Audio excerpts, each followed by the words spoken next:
बिहार विधानसभा चुनाव के नतीजे आ चुके हैं। राज्य में एक बार फिर नीतीश कुमार के नेतृत्व में राजद की सरकार बनने जा रही है। इस चुनाव में सबसे ज्यादा हैरान कर देने के चुनावी नतीजों ने किया है।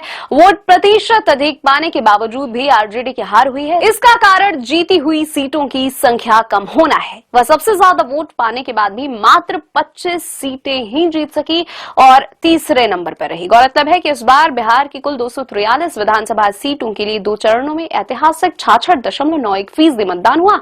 इसमें 6 नवंबर को पहले चरण में कुल 65.08% मतदान हुआ। वहीं दूसरे चरण में 11 नवंबर को 68.76% वोटिंग हुई। इस चुनाव में राजद ने सबसे ज्यादा 143 सीटों पर चुनाव लड़ा।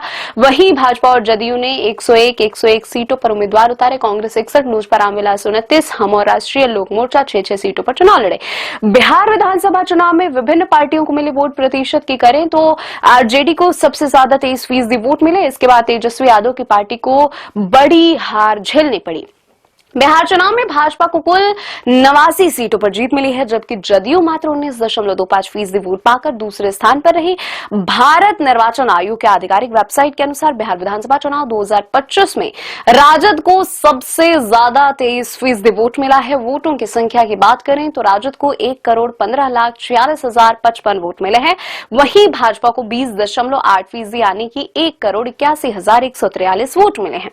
कांग्रेस को 8.71%, एलजेपी को 4.97%, भारतीय कम्युनिस्ट पार्टी को 2.84% और एआईएमआईएम को 1.85% वोट मिले हैं। जनसुराज पार्टी तो 237 सीटों पर चुनाव लड़ने के बाद भी राज्य में अपना खाता तक नहीं खोल सकी।